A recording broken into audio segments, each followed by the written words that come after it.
Hi, I'm Joff Redfern, former Chief Product Officer at Atlassian and now partner at Menlo Ventures, and I'm excited to be on Sachin Syal's Ochakde show.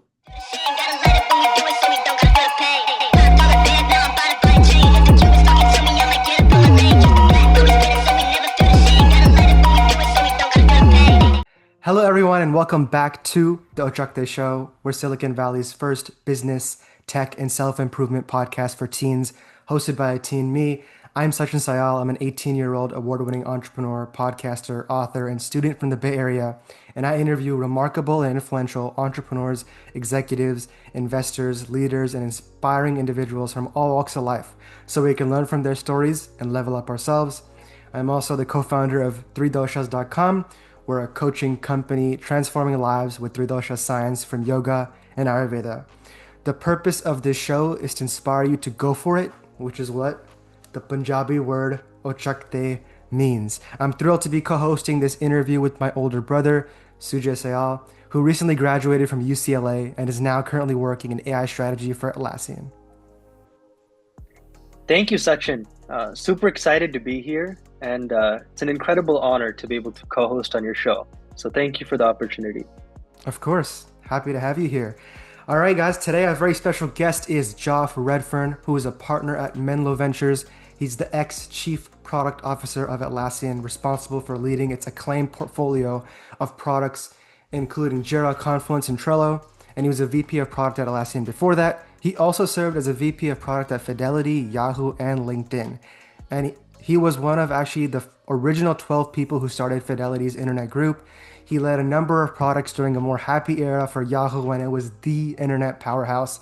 And he joined LinkedIn pre-IPO, where he built a mobile team and led the consumer product as the company grew from 450 employees pre-IPO to 10,000 plus. He's Atlassian's first ever CPO, and he was awarded Global CPO 20 by Products That Count. He's an ex-founder, builder, sailor, and farmer. He earned his BA from Bates College and received his MBA from Cornell Johnson Graduate School of Management. And a fun fact about Joff that I think is absolutely incredible is that he holds 11 patents, and he is a self-described tall, slightly nerdy product guy. So Joff, welcome to the Ochakde Show. How are you, and what's new and exciting? Well, first of all, I am super excited to be here. I've been looking forward to this for a while, and I love that two brothers are hosting this together. It's very endearing and reminds me of my own love for my brothers and my sister. So excited to be here. What am I up to? Oh man, well, it is, I think, just an amazing time to be an entrepreneur and a technologist in this time of AI. I've been thinking a lot about what will it mean when intelligence is a utility, right? Like we've seen these major shifts over the past century as we had electricity be a utility, and then with the dawning of AWS and Google Cloud Compute and Microsoft Azure, we had computing power then became a utility, and what that enabled was really exciting. And now that we're at that early stage of intelligence being something that we can just tap into so readily with different LLMs. I'm very on one hand incredibly bullish and excited, and of course, like everyone, I also have a little bit of anxiety around what will that change look like. But it's I'm very happy at the end to be alive at this time. I would say the same thing, by the way, exactly what you said. I just think it's an amazing time to be alive. I also love how it's like all this stuff is happening when I'm only 18. So I wonder, like, when I get older, all the amazing stuff that's going to happen. I'd love for you to bring us back to your teen years because the show is for teens. What was teenage Joff into and passionate about? And what drew you to entrepreneurship, product, and tech? Yeah. So, teenage Joff, what was teenage Joff like? Well, first of all, I should say I grew up on Cape Cod. So, for your listeners that don't know Cape Cod, it's on the eastern coast of the United States. There's a little spit of sand in Massachusetts that comes out, kind of looks like an arm like this. And I lived on the elbow of that in a town called Chatham. So, I was very much into being on the water. I love the ocean, became a sailor. I was fortunate to be born into two parents who were very entrepreneurial. So I really won the DNA lottery with my parents, both entrepreneurs. My dad was a math major. My mom was an architect and an artist. So I feel like I have this really nice blend of left and right brain skills. And sometimes when I'm doing something, I'm reminded of that skill that they gave us. Like if I'm sketching in charcoal, I'm reminded of my mother, who was particularly good at charcoal sketching. So yeah, I grew up in this entrepreneurial family, and at a very young age, I wanted to be an entrepreneur. And I remember, well, a bunch of my friends were looking to go get jobs when they turned 15 and 16, and they would go down to the local supermarket, or they would go down to the restaurant and they would be a waiter or a dishwasher or something like that. And I had a few of my friends who were third generation commercial fishermen. And I thought that was incredibly cool. And the amount of money that you could make as a commercial fisherman was way more than you were going to make as a dishwasher.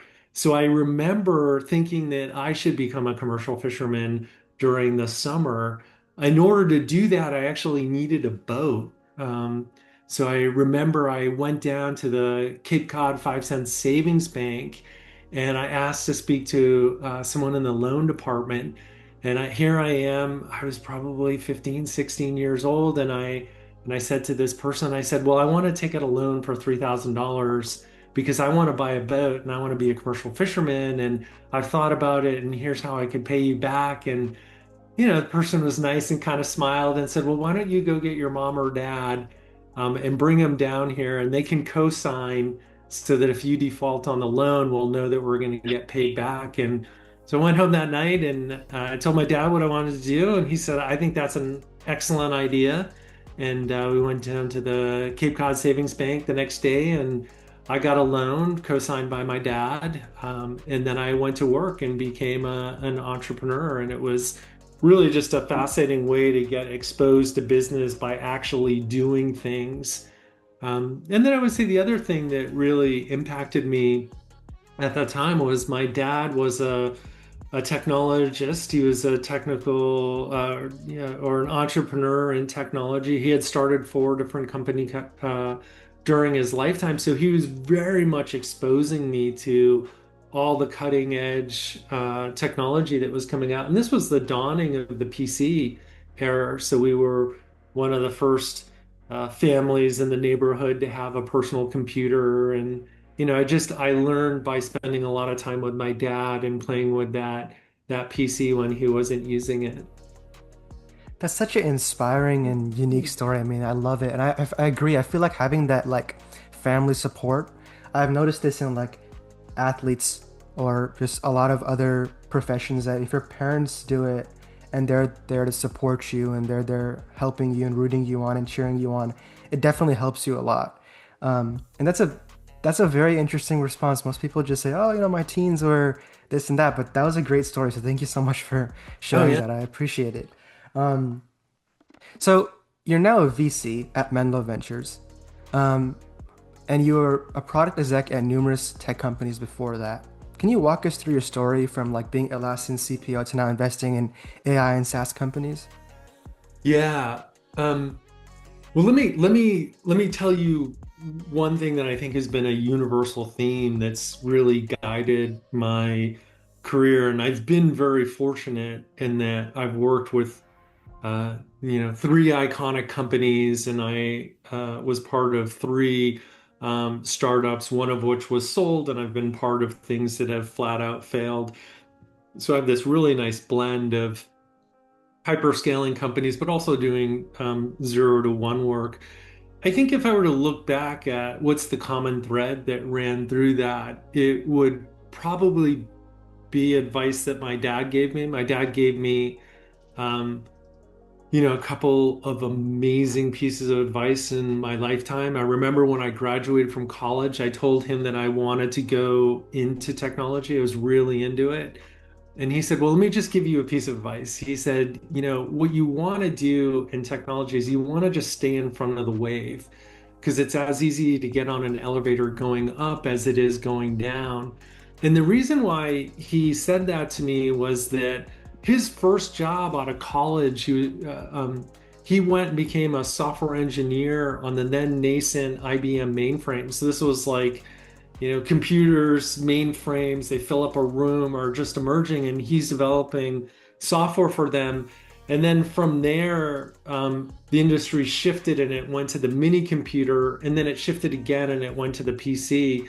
And he was like, that's actually within every, like, let's say 7 to 10 years, we're going through these major changes. And that was very different from the life that my grandfather or his father had, which his father started a bank.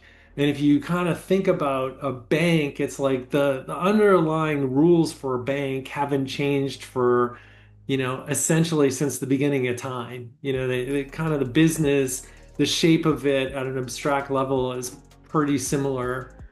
So he said, stay in front of that wave. And if you kind of walk through my career, that's what I was doing. It's like I got out of Cornell. I knew the internet was going to be big. I went to Fidelity Investments. At Fidelity, still thought the internet was going to be bigger than what I was experiencing. Moved to the West Coast, worked for Yahoo, which was like the company of the day. From there at Yahoo, I saw that social was really the thing that was going to likely disrupt, um, how we spend our time. I also thought mobile was going to be really important, a new paradigm, because before that we just had desktop. So I wound up over at LinkedIn running the mobile group, which gave me both social and mobile waves. And then from there, I went to Atlassian, and I felt like the big thing there was I had this realization. Mark Andreessen and others started saying, well, software is going to eat the world, and that really sunk in with me. And I'm like, oh my gosh, you're right. Like every company is becoming a software company. So what should I do? It's like, well, why don't you work for the company that helps all the companies build their software, which is really Atlassian with Jira and Confluence and Bitbucket and tools like that. So I thought that was the place to be. So I wound up over there. After Atlassian, after I left, I was in a really fortunate position in that I had done really well, and it wasn't like I was pressed to have to get a job. But I love being part of the game, and I was thinking about, well, what would be if I could define the thing that I would want to do, what do I think I want to do? And I decided that in my head, I really wanted to invest in startups and help them build iconic companies. And I really liked advising young companies. I had advised the CPO over at Amplitude before they went public, and it was such a fun experience. So I thought I wanted to do that.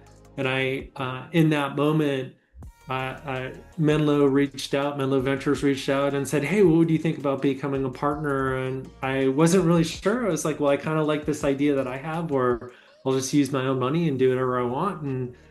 Um, and they invited me in. This was kind of the smart thing that they did. They said, "Well, look, why don't you just come in and just, join partner meetings, work with our portfolio companies, see if you like investing."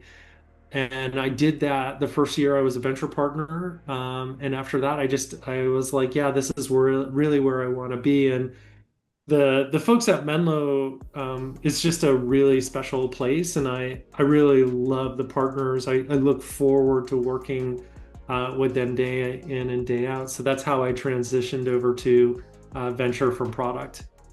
That's amazing. I find it so fascinating how you were like part of like Fidelity, Yahoo, LinkedIn, and Atlassian at like the most iconic times. And like I like the times where like it was so early on. It's great. It's great. It's cool to see. And I feel like you'd be such a great person to mentor startup founders just from like just getting to know you for 23 minutes. I think that you'd be a wonderful person that could help founders.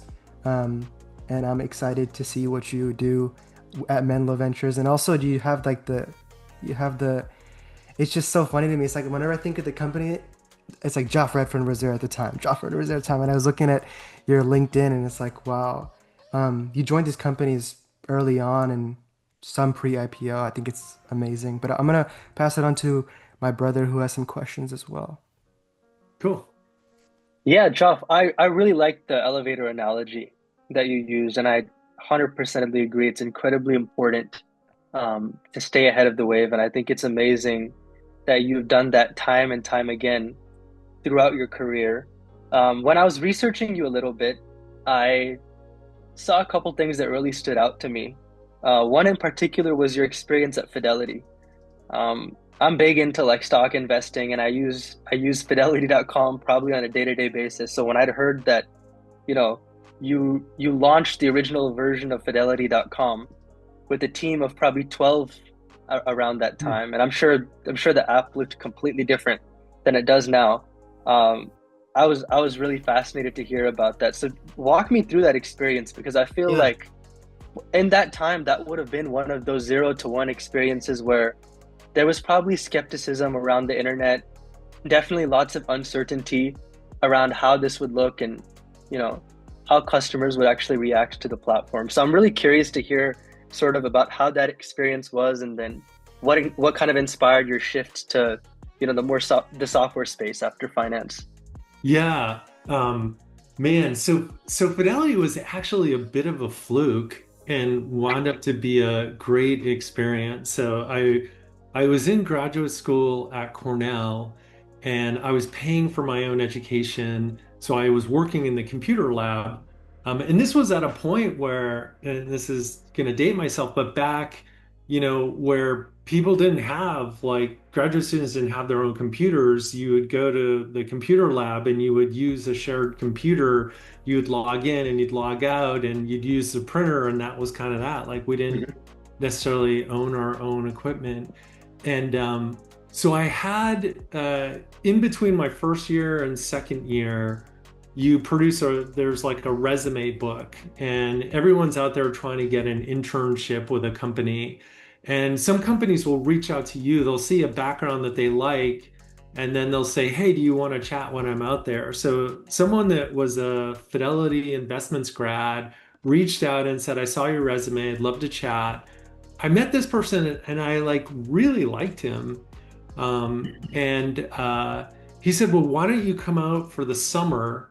And the pay was fantastic. So that was, I think, part of the real hook was like, oh, wow, I'm paying my own education. I need to like make money and not mess around. So it's so ironic how things play out. So I get out there on my first day at Fidelity Investments, and what I was hired to do was at that point, Microsoft Windows was still a new platform. Like before that was this thing called DOS that none of you will remember. But the Windows had just come out, and Fidelity wanted to build a Windows-based trading application. So something that you were going to I buy see. at a store or download or something like that. So I'm in there for the first day. I'm waiting to meet the guy that I'm going to work for, and another guy comes over, and I start chatting with him. And what's your background? What do you know? Like, what do you think's important these days? And I was going on and on to this guy about this new thing in academia, which wasn't commercialized yet, which was the internet. And I was telling him why I thought it was important, why I thought it was going to be big, why I was so excited, some of the things that I was doing, some of the websites that I was building, and things like that. And he said, "Hold on a second." Then he went into this guy's office that I was supposed to work for, and he's like, comes out of it, and he said, "Okay, you're going to work for me for the summer because we're trying to build our initial internet site, and we've got this team that we're pulling together." So during that summer, I wound up working on building out the one of the first versions of the internet. And then when I went back to school, they kept me on as an employee and were helping kind of pay that second year. So then when I graduated my second year, I'm like, well, I definitely want to go back and repay people who were kind enough to help pay for my education, or part of it at least. And I really enjoyed the team quite a bit. So I wound up going back and really working, focused on building out that web presence for Fidelity. But then at a certain number of years, and I was there for a long time. I was there for 4 or 5 years. But at some point, I just really felt like I was missing out on something bigger. And I was in Boston working, and all I wanted to do was talk about technology like 24 by 7. And I started taking trips out to Silicon Valley. And whenever I went out there, it was like way more exciting than what was going on at Boston at that time. So then I just worked my way out to Silicon Valley. And in between there, I had gotten married. So it was one of these things where when I finally kind of convinced myself in my head that I really wanted to move to the West Coast, and I broached that with my wife. Um, she immediately was like, "That's amazing. I want to do it too. Let's go."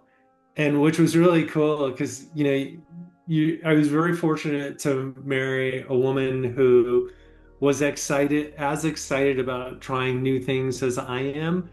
And yeah, so we wound up going out into Silicon Valley, and that started a whole new thread of my life for me.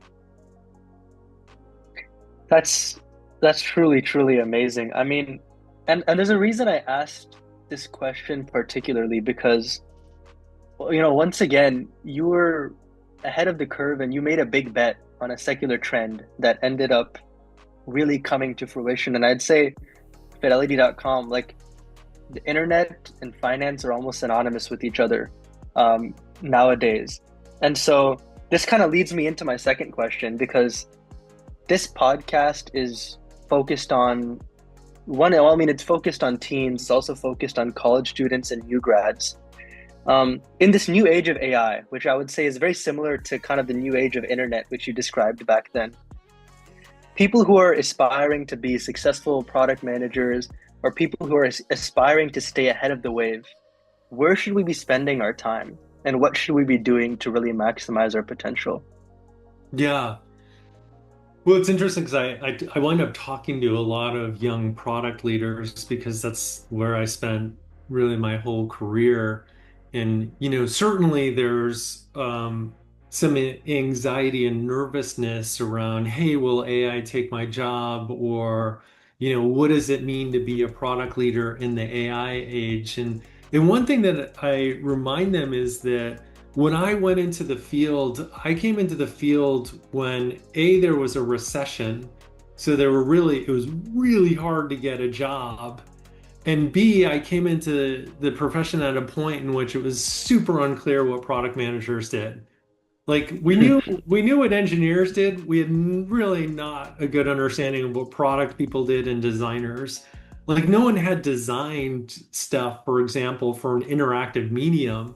Like when you talk to a designer, they're like, "Oh, I here's a magazine and I did this cover," or here's a record album, or here's a billboard that I designed. And it was like, so you're taking those people and then you're trying to train them how to work in this new medium of the web, and they had to kind of learn it. And the same was true for product leaders. So in this time, we're changing the way that the role is going to work. Don't be afraid of that. You want to lean into that. Like if you're fresh Hmm. coming into this space, your one benefit is that you don't come in with a lot of preconceived notions about how it used to work. So Yeah. your one of your main benefits is that you're not stuck in the past, the old way of working, and Hmm. you're trying to figure out with everyone else, well, what's the new way in which we're going to work? And your best bet is to not talk about it, but just to lean in and do it and to try things out. And I think that will be your main advantage. If there was a single skill, I have 4 kids. They've all applied to college over the years. They're older now, and like I remember, like in their college applications, there was always this one question that's like what skill are you great at, or what skill would you want to be great at? And for I think most of my kids, that one skill that came back is they said they wanted the ability to teach themselves. They're like, my superpower is I want to be able to learn. I want to be able to learn on my own. without having anyone have to come in and spoon feed me on that. And part of your ability to learn on your own, or at least the way that the Redferns work, is you got to do shit. Because if you don't, Hmm. it doesn't really register. You can't like read in a book and then all of a sudden be like, I got it. I'm going to be awesome at this. It's like, no, you get out there, you try some stuff, you fall flat on your face.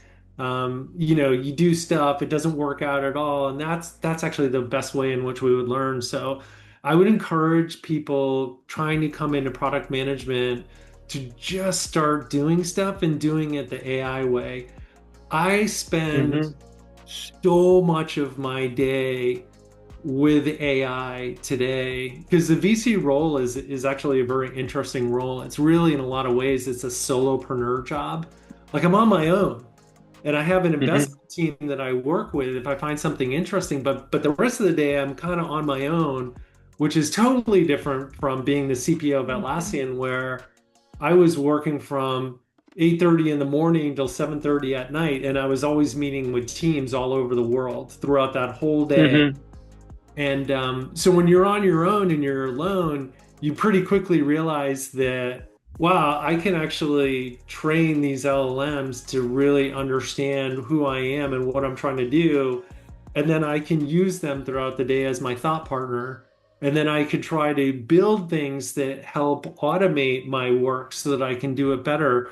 Like that's just a good example of what I would encourage everyone that wants to go into product to do. It's like, go build an agent, go build a Hmm. Zapier or a gum loop or a dust application and have it do some work for you. That's where you're going to get ahead.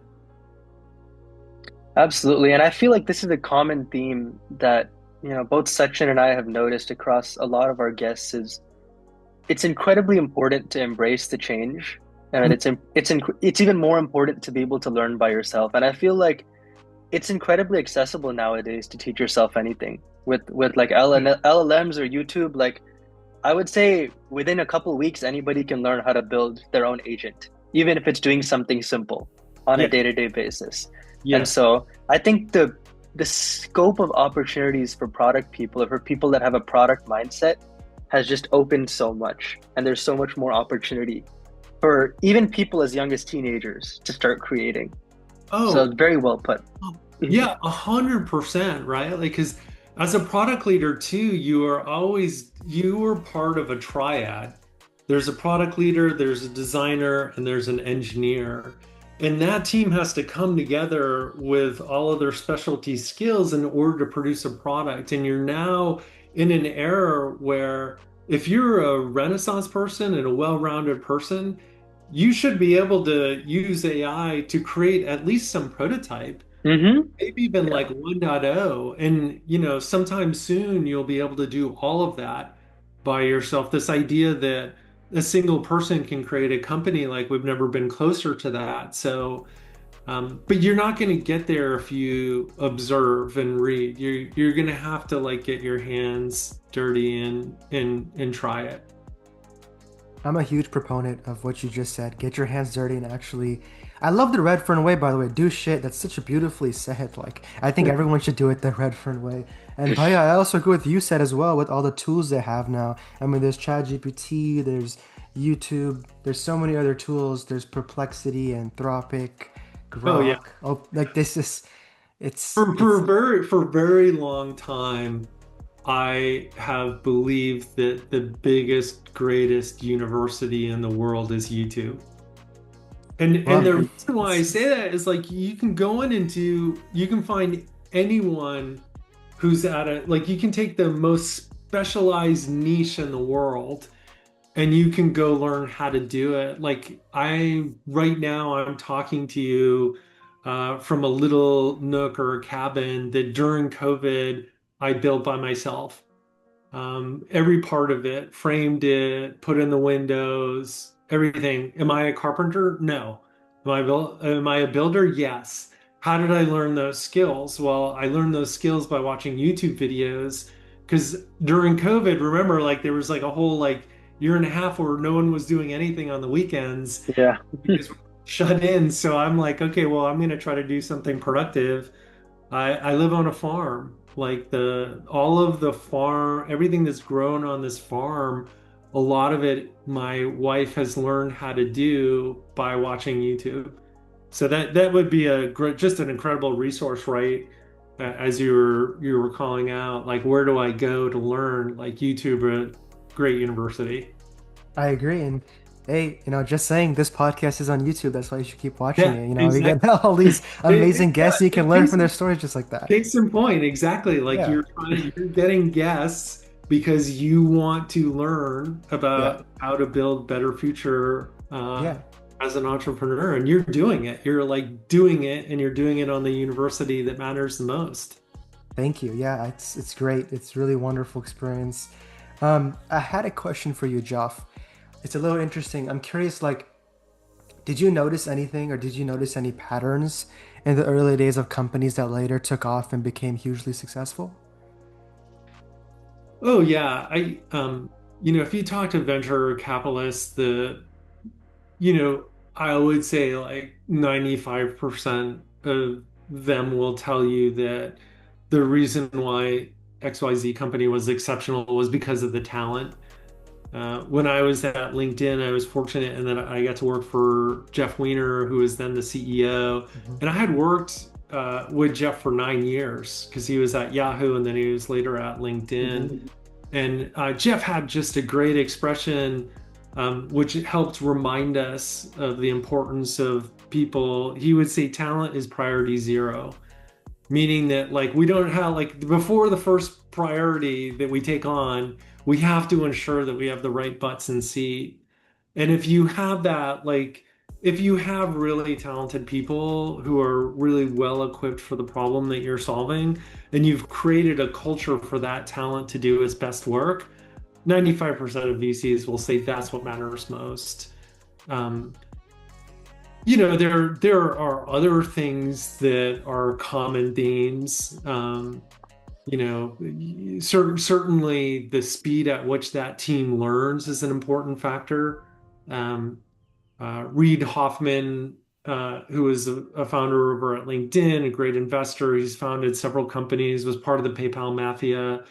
He too has a great expression that he would share when I was at LinkedIn, which is if you're not embarrassed about your first launch, then you've waited too long. So his whole thing was like, look, you have these ideas about how to build an application, but until it touches the customer, you don't really know if Yeah. those ideas are valid or not. So, the people that are doing that, one more way to say the same thing was I remember watching the founder of Duolingo, just incredibly sharp guy, won a McCarthy Award, um, which is like the Genius Awards. Of course, Duolingo's amazing company. He had sold a company before that to Google, and they were asking him. They were saying, "Well, what kind of a person learns a new language the best or the fastest?" And his answer was people who were unafraid to be embarrassed. He's like, a lot of people trying to learn a language will go to a foreign country and they won't even practice the language because they're like, oh, I'm saying it wrong, I'm butchering it, and therefore I'm not going to practice. But people who are like, I don't care, like I'm trying, I know I'm butchering it, I know I'm not saying it right, but if I try to talk to the locals and they correct me, I'm going to get better faster. So that would be the second, really second important thing, which is like your ability for the team to learn. And then, third thing is probably just straight up luck. Um, and luck comes in many forms. One form of luck is you time the wave the right way, right? Like you can think about someone who, like I had a friend who tried to do uh, storage in the cloud way before there was broadband internet, and that company failed. But then later, Wow. 4 or 5 years later, Dropbox and Box come out right at that moment where broadband penetration was accelerating and mobile was accelerating, and mobile didn't have a file system on it when it first came out. So your only hope was to get something up in the cloud so that you can share it with your mobile device and your desktop. So that luck is It comes across as luck, but some of it can be planned luck and good timing. It's wonderful. I've noticed something that you've said throughout the interview. It's just like I think a lot of people don't start because they feel like they don't have a plan or they're not ready. Mm, Um, but like they say, like it's better to try and fail and than not to try. yeah. Um, so it's great. You have a life philosophy. It's less is more. What do you mean by that? Oh man. Um, well, I guess I'm trying to think where it comes from. I think after a while, like when you start to get successful and you start making money and things like that, you start collecting things. And after a while, you're like, oh wow, and I couldn't, I my first car was a Volkswagen Jetta, and now I can afford any car. And it's like, oh well, my cars are getting better, and my first house in Palo Alto was 1,200 square feet, and we were raising at that point 3 kids in it, and it's like, okay, but now I can afford a much bigger home and things like that. But what eventually happens, you fall into this trap, and that trap is you get on this like hedonistic treadmill where, like, instead of the bar of the what you wanted out of life like staying flat and then you exceeding it when you have progress, it's like every time that you start to have success, that bar goes up of what your expectations are, and then you start to fall into that trap. And then you one of the things that you start to realize is that, oh, wait a minute, I'm starting to equate like my happiness and my well-being with things, with material things. I don't really talk. I talk a lot about the best piece of advice I ever got from my dad, which is the wave. I tell that story frequently, and I never really tell the story of what the second most important piece of advice I got from my dad was. And this was right before he passed away, and we were chatting about very meaningful things in life. And the thing that he said to me that really struck is he said, one of the things, because he was successful too, he said, one of the things that I learned towards the end of my life was to stop focusing on things and to start to focus on experiences. And it was interesting because later on in his life, he became debilitated because of an illness. And like those things that were surrounding him didn't really bring him joy. What brought him joy was thinking about experiences when he was younger. What brought him joy was seeing his family visit and hanging out, or having a friend stop by for a beer. Like those were the experiences. So I think part of my philosophy is really one about more about essentialism. It's like, well, what do I really need to make me happy in my life? And I don't really need things as much as I need experiences. And the last thing I will say about that, so it's like, okay, cool, well, if experiences are your focus, like how does that change some of the things? And it means, well, you like really cherish trying to get your family back together. Now that I mentioned that my kids are older, it's like they're off leading their lives, so any excuse that we can do to like get us back together, like that would be a good use of money. So my wife has picked up on this, and when we do, we still try to do an annual vacation, and it's like they're kind of over the top. And I'll be like, wait, do we really need to spend this much money? And she's like, well, you told me to focus on experiences. Like this vacation and what we do on this vacation, when you're 85 and sitting on a porch in a rocking chair because you're tired of moving, this is going to be the thing that sustains you and brings you joy, is that memory.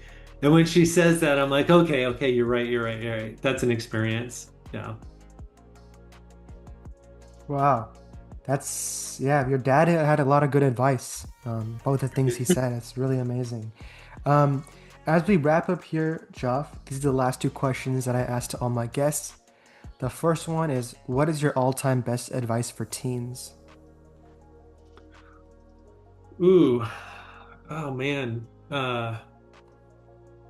Yeah, I would kind of go back to what we talked about earlier. Like my advice would be, in a world that's gonna start changing faster than it's ever changed before, I would figure out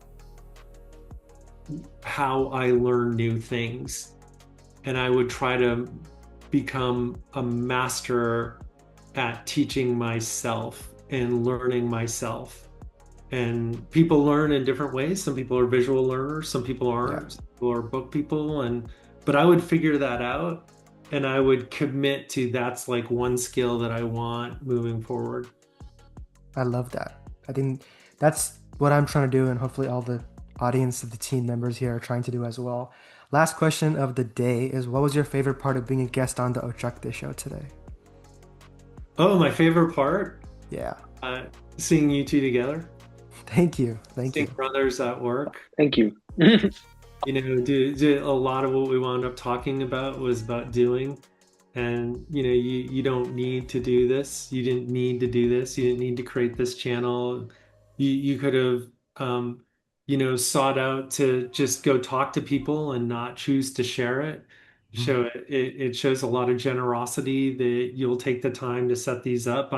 I wasn't the Mhm. easiest person to schedule time with. You were persistent, you followed through, you got us on here, and we had a really fun conversation. So yeah, I really like seeing brothers doing cool things together. Thank you, Joff. I really appreciate it. Thank you for the kind words. But yeah, anything you'd want to say before we wrap up? Yeah. No, thank you so much, Joff. I'm just reflecting on everything you've said. You've really dropped a lot of knowledge that both Sachin and I are going to be reflecting on this weekend. So thank you so much for taking the time. Yeah, Really appreciate you. anytime, guys. I look forward to keeping in touch. Sounds good. Well, guys, make sure to hit that subscribe button, and I'll see you guys next time.